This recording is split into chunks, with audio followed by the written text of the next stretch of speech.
So this is good timing. It is 1 o'clock and we are ready to begin integration and assessment with Mindy Vincent and Stephanie Cowley. Um, because we might have some new people that weren't in the last session, I'm going to introduce you again, Mindy. So Mindy is a licensed clinical social worker. She specializes in mental health and addiction treatment and is the founder and executive director of the Utah Harm Reduction Coalition. Mindy started the first legal syringe exchange in the state of Utah and has done extensive work in harm reduction, drug policy, opioid overdose prevention, awareness, and treatment. Mindy continues to work to educate the community, stakeholders, and policymakers about therapeutic substance use and harm reduction. She is certified in psychedelic assisted therapy, as well as several other cognitive, behavioral, and trauma therapies. Mindy is the host of the podcast Therapeutic Madness. She owns a private practice called Life Changes Counseling in Heber City, Utah. So welcome back, Mindy. Thank you. And your video's off from what I can know. see. I tried to turn it on. It says that the host has stopped it. I think Chris will probably fix that. So Chris has banished me. Chris or Sarah, they have all the power here. I think that they should get that up and running in a sec. I'm back. Stephanie, there we go. Stephanie is a licensed clinical mental health counselor who specializes in holistically treating trauma. She is passionate about supporting people as they seek to heal from their trauma, learn coping skills and tools while working to build a fulfilling life that they are excited about living. Steph understands that traditional therapies are not always sufficient in helping people heal and find meaning and purpose. She utilizes various therapies, including EMDR. I'm going to ask you to explain what that is, Steph. Trauma-informed therapy, family systems, and harm reduction treatment, and is certified in psychedelic-assisted therapy. Steph is the clinical director at the Utah Harm Reduction Coalition. She also has a private practice in the Salt Lake Valley. Emotional health and wellness. Steph received her Bachelor's of Human Services from the University of Phoenix, as well as earning her Master's of Clinical Mental Health Counseling from, and it's cutting me off, from the University of Phoenix. So Stephanie, welcome. Mindy, welcome back. I think you can take it from here. Okay. Hello, everyone. Hi, Steph. Oh, we can't hear you. You're muted. It happened. No. Now? Can you hear me now? Yeah. Like a seance. Not if you're here. Okay. Well, should we just get started then? We have another PowerPoint. I'll be presenting on the assessment part, and Steph's she's gonna present on the integration part. So you'll get to hear both of us be insane. Okay. Boom. When my slide comes up, I shall begin.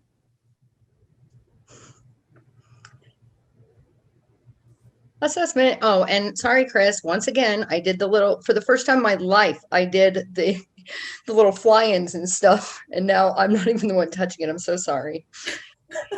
So psychedelics are a deeply moving and healing spiritual experience. But like I said in the last presentation, psychedelics are not appropriate for everyone.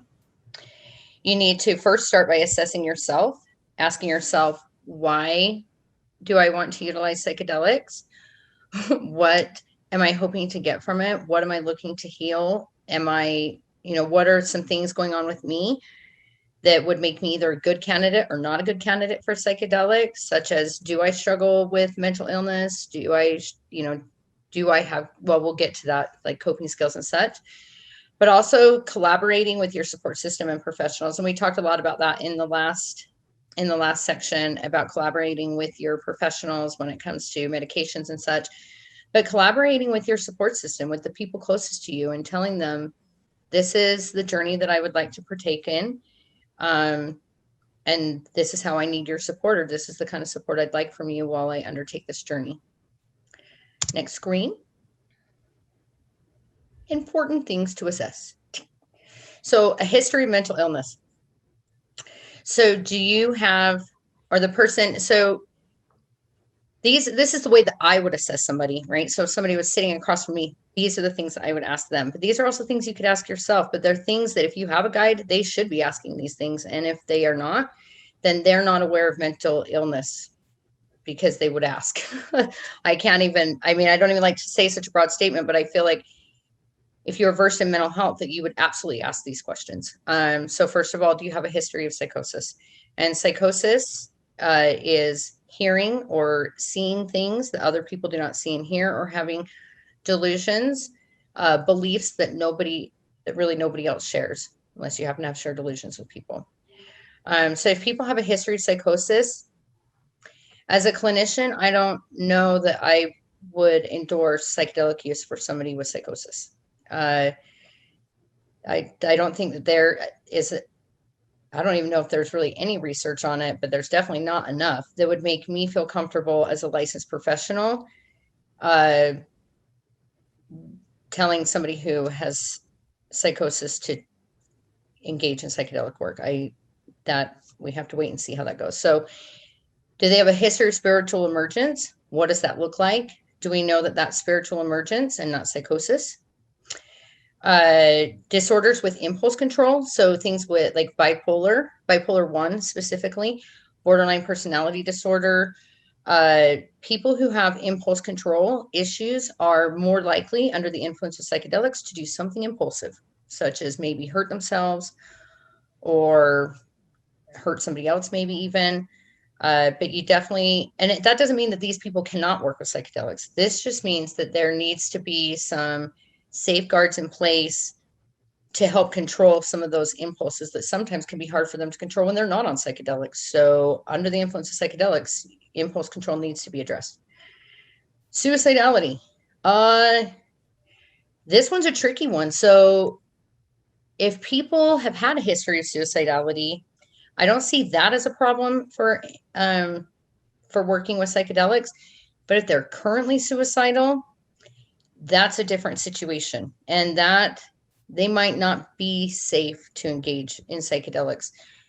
At the same time, if they're in a safe place with safe people, it's like a 50-50. It's like maybe it could be helpful and healing for them, but that's a really big risk to take. And that's a big risk to take with somebody's life. And when somebody's gone, we can't get them back. So I would rather be safe than sorry. And as a clinician, I'd rather work with them on their suicidality and then explore psychedelics post. Okay. So, and do you take medications? And we talked a lot about this in the last section. If you take medications, you need to either work with your doctor to taper, to go off, to lower your dose, whatever it is that you need to do, but you need to do it in a safe way that's not going to cause you harm. Next slide. More important things.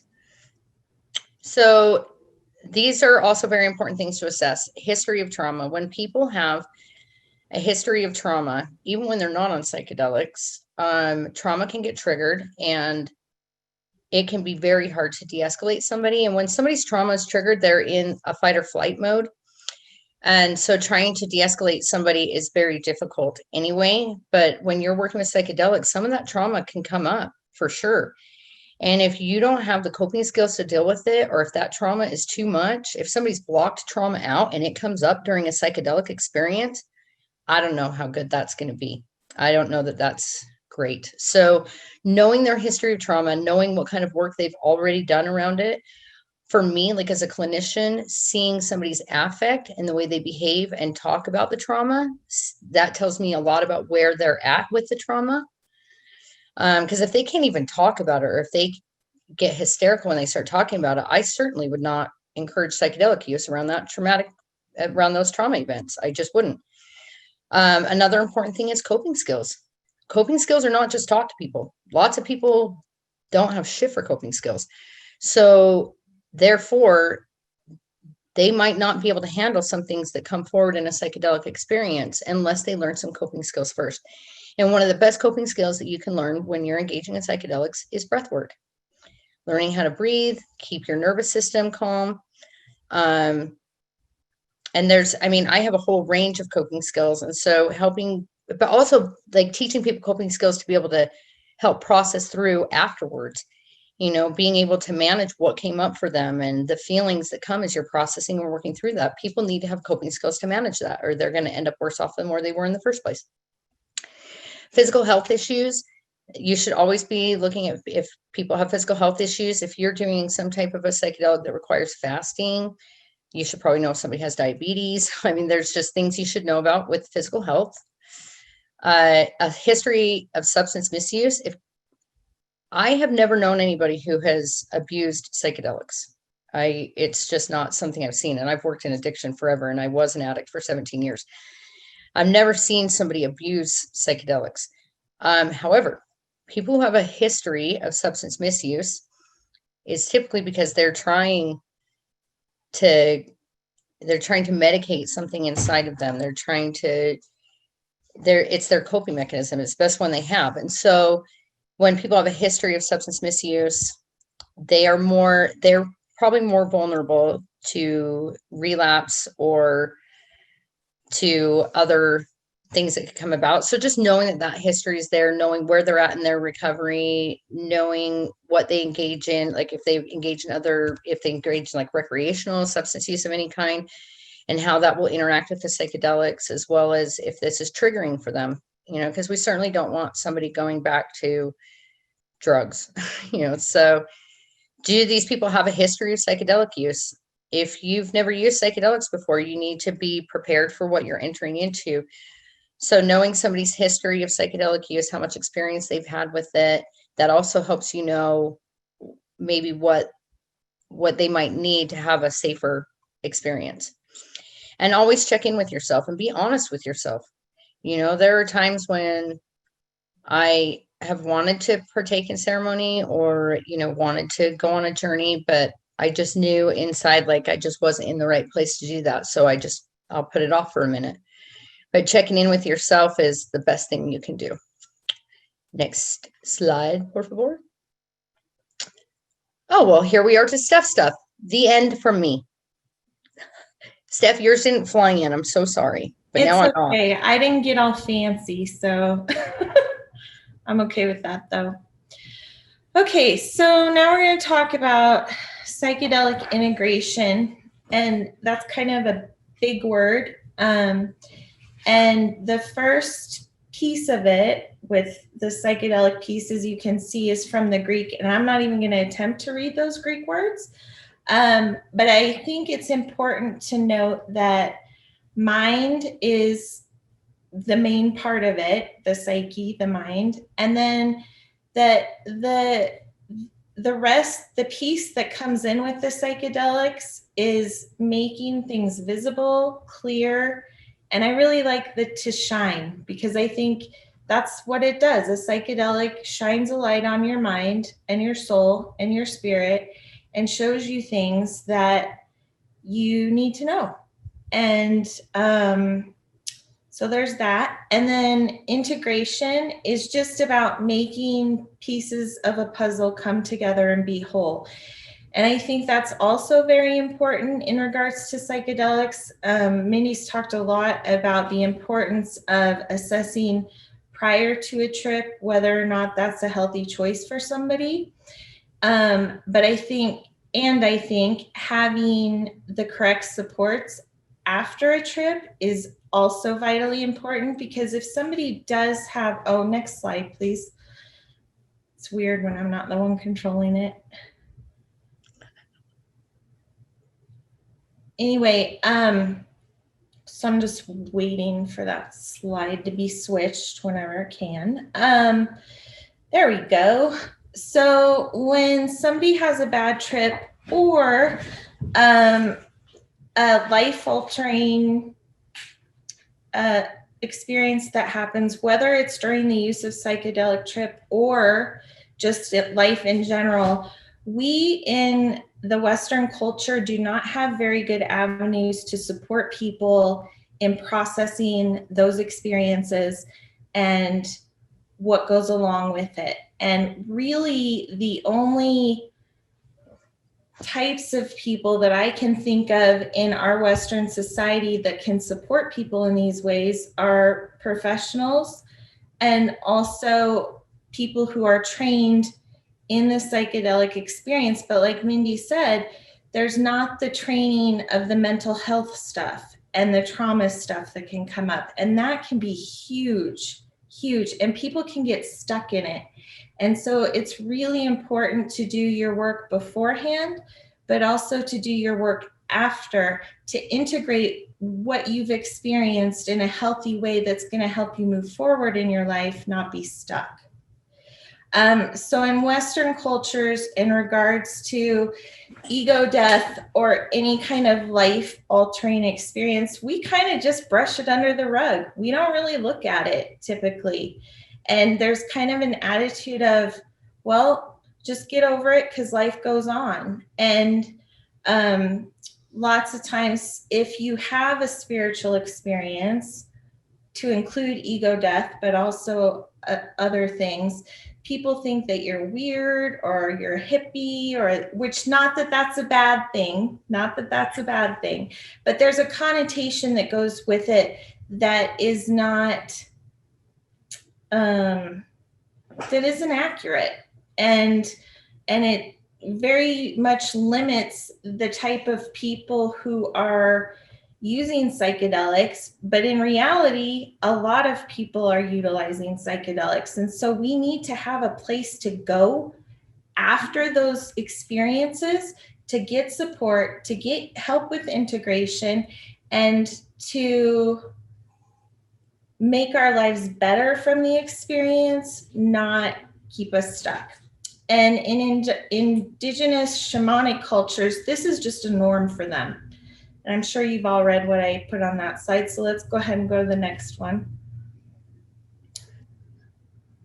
Okay, so in thinking about what is lacking in our Western culture, I think that it's very important that we focus on creating wholeness when we're talking about integration. And there's kind of two different pieces to this. There's the soul work, which I view as the tools to help with the integration. And then there's the soul discovery, which is what comes out of the integration, well, during the integration process.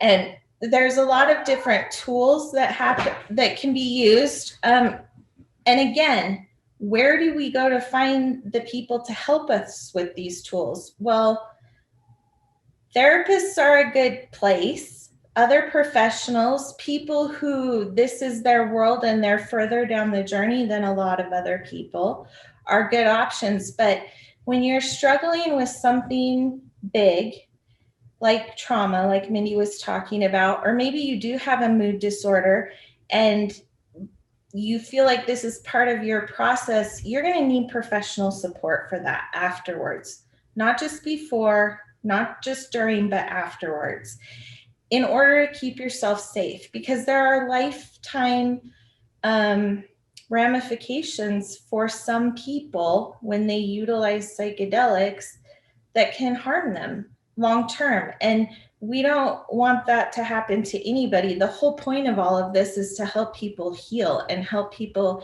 get in touch with something bigger than themselves and to be able to see themselves in a different light. And so it's really important that we look at the person in their entirety. The mind, body, spirit awareness is really important. And so if you're seeking a professional to work with in your integration process, you need to make sure that you have a conversation with them regarding this stuff to see if they're going to be a good fit for you, because a lot of people would not be a good fit. Just like Mindy was talking about, you need to be really careful about who you're choosing for your guide. Same thing with who you're choosing to help you with the integration process afterwards. So some of the tools, as you guys can see, self-care, journaling, dream work, thought challenging. So it's nothing extraordinary. It's a lot of little things that we put all together to help with this process. Go ahead and go to the next slide. Okay. So there's 6 different realms of holistic self-care that we look at. So how are you taking care of your mental health, your intellectual health after an experience? Same with your mind and body. Obviously, the spiritual is a huge piece in this. And then lifestyle and relationships and environmental. And so within each of those, there are a bunch of different tools. And typically most therapists are trained in these various tools. It's not something specific necessarily to the psychedelic world, but it is definitely applicable to the psychedelic world. And it's really important to, like, you can journal all you want, but sometimes we need somebody else who is safe to share that process and those journalings with, to help make sense of it for ourselves. And you need to have a safe space to do that. And it is super, super important that whoever you're working with, you feel safe with. And so do your research beforehand, because it matters a lot. So let's talk about some of the tools. So journaling, we've talked about, and there's different ways to use journaling to help with your integration process. You can use it reflectively, just writing down what your actual experience was, what you saw, what you felt, things that came up for you that were kind of confusing or strange that you might want to look at a little bit deeper with somebody who has some training to help find the meaning in it. You can also use your journal, because hopefully when people are experiencing having psychedelic experiences, hopefully part of that is shifting them from where they've been in their life to where they need to go. And like Mindy said, God is very good about bringing people in during the right times to help move us along, but we have to be open to the being moved along. And if we're not, we're going to stay stuck. And so I think utilizing a gratitude journal during this process, because integration can be challenging for some people. Now, you can have a wonderful trip and it's not like a big deal, the integration process, and you can kind of think about it and meditate on the messages that you've gotten.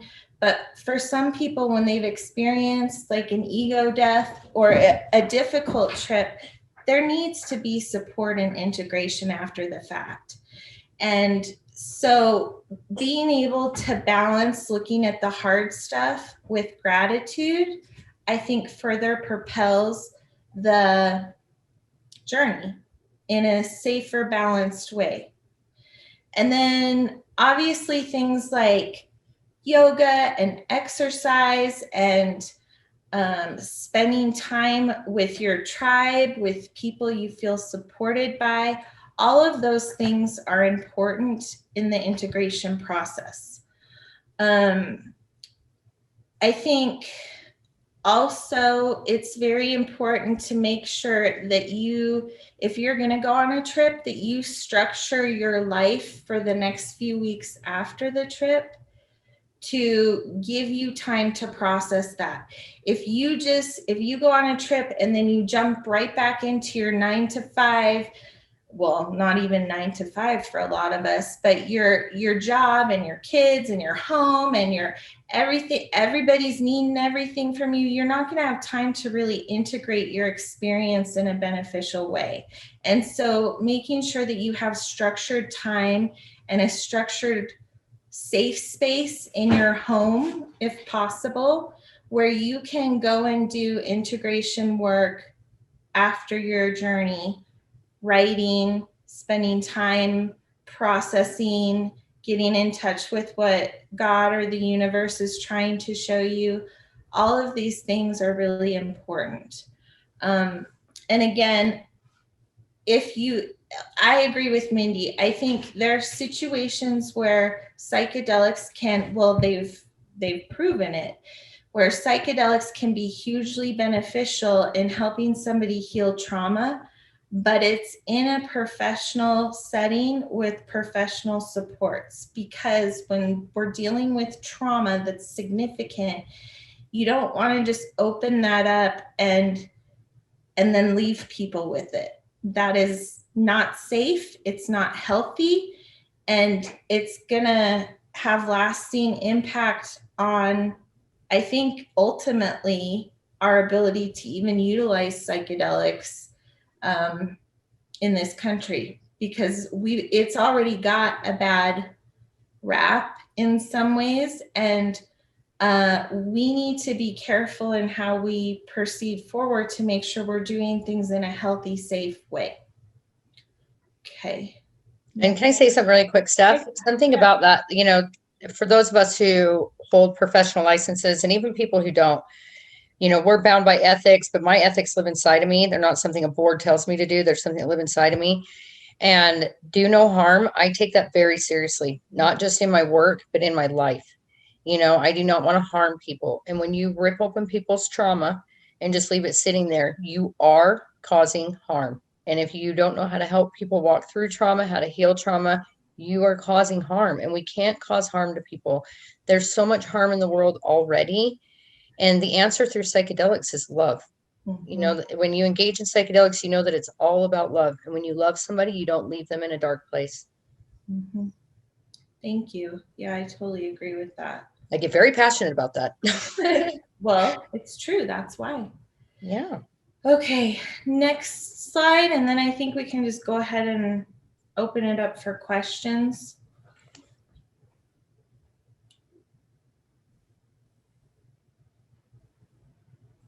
I love this. Okay. Anybody? Oh, sorry. I thought you were going to speak to the slide. It's just my slide to have Closing message. Answer questions. Gotcha. Okay. We've already got some questions, so we've got some lined up. Trevor asks, can you explain what spiritual emergence is? And I'm going to leave that to both of you, if you could both cover that.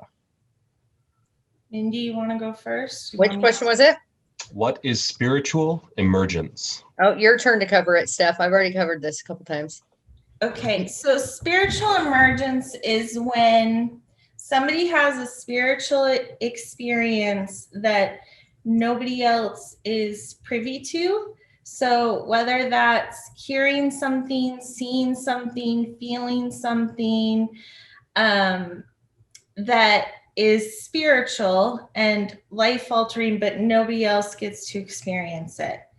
That's what spiritual emergence is. And I think that that's a piece where a lot of professional clinicians have a little bit of trouble with things, because our clinical mind immediately goes to psychosis, and we need to assess for psychosis. And psychosis is the mentally ill, which Mindy's right, is a legit thing. Like there's a huge difference between somebody who's in psychosis or experiencing psychosis and somebody who's experiencing spiritual emergence. And we don't talk a whole lot about those things unless we're involved in some kind of spiritual or religious community where that is the norm. And so being able to determine, is this a good thing that's happening, even though it's tough, or is it a mental health thing that needs to be treated? Yeah. Is that clearer? Clear to me. Trevor, does that Great answer your answer, question? Steph. So this is a question that came up for me as I was, thinking about this conference coming up. And what do you think is the difference between medicinal and the spiritual aspects of using psychedelics?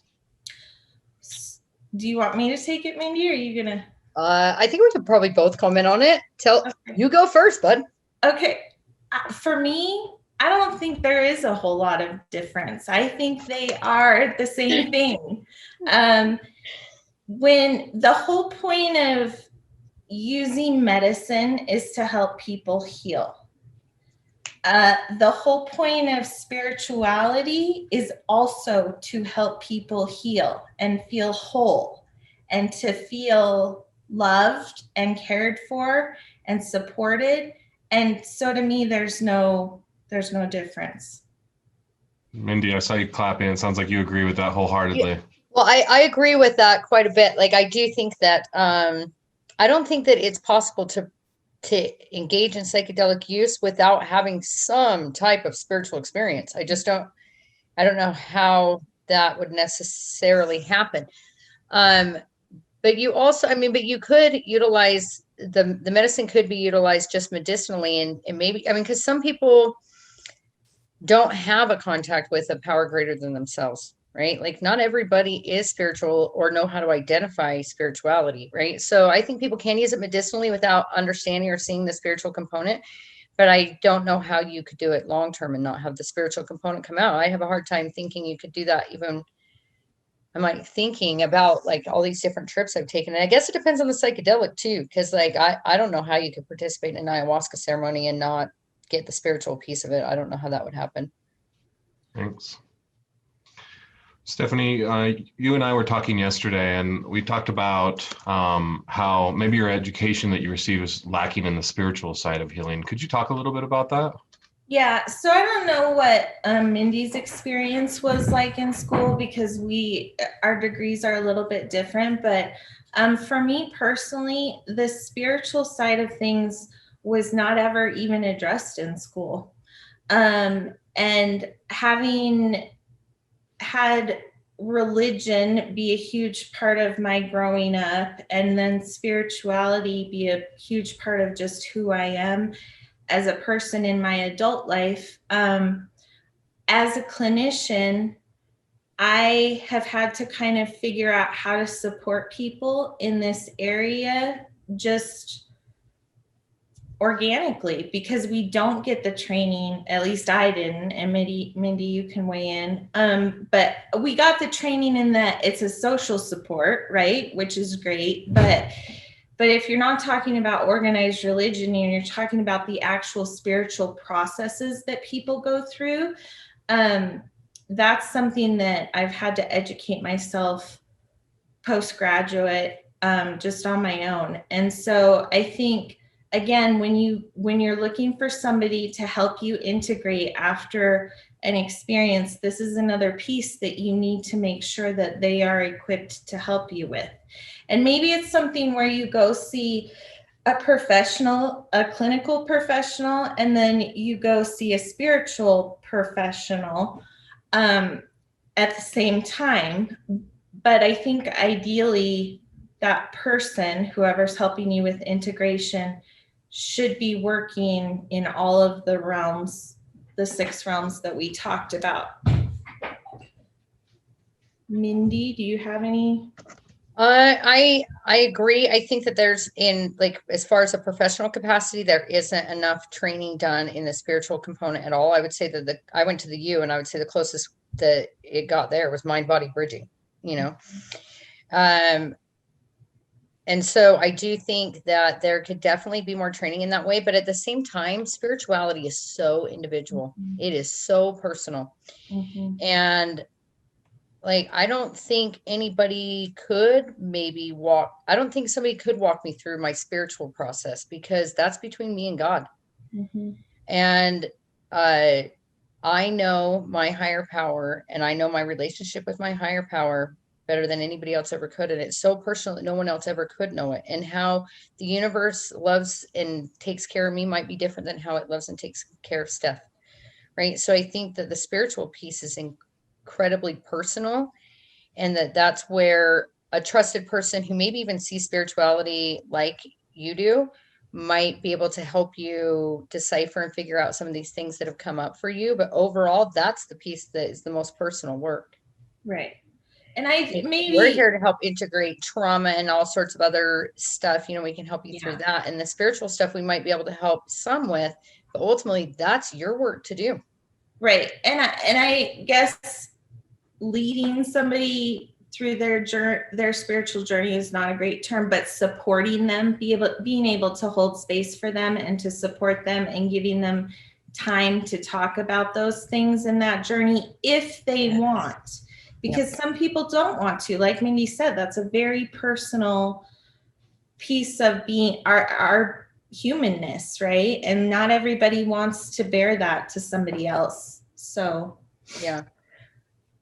Or even if you don't, I mean, even if you're willing to like for me, I'm never shy about talking about my spirituality, but I'm also not super open to like other people's translations of how the universe is going to treat me or how God feels about me. Or, you know, it's kind of like those conditions of like I talked about with, you know, ayahuasca ceremonies where they're like, you know, these are the things. And if you don't do this, then it's not, you know, I've been told, oh, then it won't be good for you. Or, you know, and I know for myself that that's not true. mm-hmm. God doesn't withhold things for me. He doesn't withhold healing for me. The universe does not withhold healing for me based upon my behaviors. So, Don asks a question, and I've actually wondered this. I've read about this, and I have a hard time wrapping my head around ego death. Could you talk a little bit more about ego death? What is it, and what's that experience, if you've experienced it, like? Start with you, Mindy. Ego death is a tricky one. So not everybody experiences ego death. Some people do. And for some people, it's very hard and traumatic. For some people, it's not. I've only come close to ego death once, and it was with DMT. And I didn't break through because I couldn't let my ego go, because I was there was a lot of things coming into play. But yeah, ego death, it's different. I've heard so many people describe it so differently, but for me, it was like stepping out, like letting go of this human experience and stepping fully just into a spiritual one. And being with the divine. It's so hard for me to explain ego death, like as I experienced it, you know, but Steph, how would you describe it? I think, keep in mind, I've been in ceremony, so like I'm in the middle of a process myself. Right. And so like some of this stuff I'm integrating right this moment. So So I think it, like Minnie said, it is different for everybody, but it is really recognizing that this is not really what matters. Yes. And this is not all there is. There is much, much more. And for some people, ego death it literally does feel like they're dying. Yeah. And then they come out of it and have this awareness of the greater, you know what I mean? But it is a very different experience for everybody. And it's a shedding, though. That's the thing, is it's a shedding of like your thoughts and beliefs that your mind has always told you and you've always believed. And for us as human beings, like that's where our safety and security is, no matter how much it makes us suffer. It's like, but that's what's familiar. That's what I know. That's what I believe. That's what I've thought since I was 4, you know? And so letting go of those things is very painful. And when you transcend through them, it's hard. It's hard to let go. Sometimes I get distracted by people's comments. I'm always like, oh, what are they saying? You know, but I think that's part of why it's hard. I think it's why it's scary for some people, because it means a huge shift. Like you have to be super open. Well, and your whole foundation can be demolished. And a lot of people need a ton of support in the integration process after that happens, because it's such a life-changing experience. My friend Nicole seriously just said the best comment, I think, about it. She said, I feel like ego death is a process that brings you to the point of letting go of the things our ego hangs on to in order to feel safe in this world, and getting really rooted in our spirit soul over our mental experiences. Yeah, it's getting outside of the mind. And I feel like that's very succinct. Nice job, Nicole. I love that. It reminds me of this video, and I might be totally off, but it's this Carl Sagan video I saw on YouTube, and it starts in the world and in your city, and it pulls out of the world and into the galaxies. And I just remember feeling at the end of this video, every time I watch it, how insignificant all of my problems in life are, and how the universe is just so big and I am so small. And when I worry about these small things, like, what am I worrying about? Like, everything's going to be okay. I wonder Don't if sweat that's the small stuff, Gabe, and it's all small stuff. one more question in the queue. How do soul and body relate in health and healing? Ooh. Mindy, I'll let you start with that. Well, let's just take a look at some of the titles of books that are about trauma. The Body Keeps Score. There's so many. Like, right, we know that trauma is held in the body, and we know that our mind influences also what's going on with the body. Like, so for instance, when somebody has a somatization disorder, a somatic disorder, it's an emotional problem that's causing physical manifestations, right? So like that in itself shows you how strong the connection between the mind and body is. So there's a lot of healing, I think, that happens within the mind. And then I think that there's sometimes some healing that happens in the body, but I think that's part of an important integration piece too, is doing body work and stuff to help release some of that trauma post experience and during integration. Like, for instance, you're talking EMDR it's a trauma therapy. It's eye movement desensitization and reprocessing. When I do EMDR, like when it's being done on me to heal my trauma, I, in the middle of EMDR, will get the worst headaches. Like, and it's because the trauma is leaving my body. And so there's this huge connection, and we have to heal both. And I think that in order to heal the body, we have to heal the mind first. Yeah. And we also have to get out of the mind to heal it through psychedelics. It's all very trippy, so like, because you have to heal through your heart, which then heals your mind and in turn heals your body. They're all so connected. Yeah.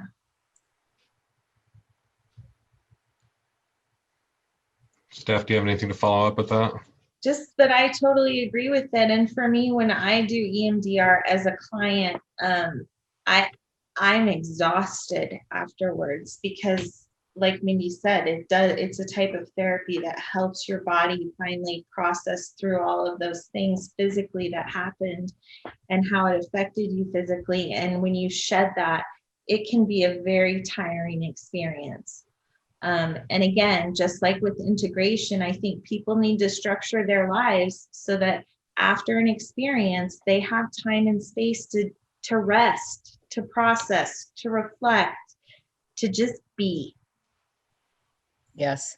There's something that Van, I don't know if there's more to the name because it's like cut off, but Van had put in here, and I'm sure this is in regards to ego death, that it was the absolute place of forgiveness and peace for me. Once I was able to let go, I saw myself for all of my flaws and qualities and was given the option to truly love myself or to reject myself.